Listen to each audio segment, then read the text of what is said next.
So you want some more mass experiments on innocent trick-or-treaters, don't you? Yeah, alright, let's do it. In the 70s, there was another huge Halloween trick-or-treating study, but this one was looking at whether self-awareness would affect kids' likelihood of stealing candy from their neighbors. So how do you get a bunch of kids to become self-aware without telling them to? Well, the tricky little secret is you use a mirror.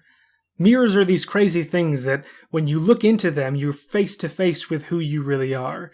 Now, normally you go throughout life, you're not necessarily thinking of who you are and reflecting on your self-concept and your ideal self-qualities. But when you're looking in a mirror, you come face to face with how you actually are. And it forces you to be more consistent with how you think you should behave. And that was the premise behind this Halloween experiment. So again, in this study, what happened is kids would come up to a house on Halloween, yell trick or treat, or maybe just politely speak those words. And the adult would answer the door and say, "Oh, happy Halloween. I have to keep working in the other room, but you can take one piece of candy." And then the adult ran away to another. She probably didn't run away to another room, but, walked casually to the other room. But point is, on the table, there was a big bowl of candy, and the question was, now that the adult was gone, would the kids take just one piece of candy, or would they instead break the rules and take all the candy their little hearts desired? The trick they implemented in this study, though, was whether there was a mirror behind the bowl of candy.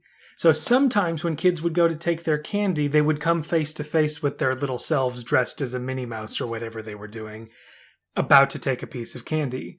They became more self-aware when there was a mirror there.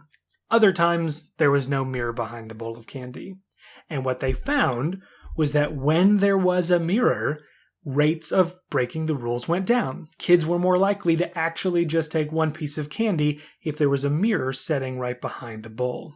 It's also interesting to note, though, that this mirror only seemed to affect the behavior of older kids.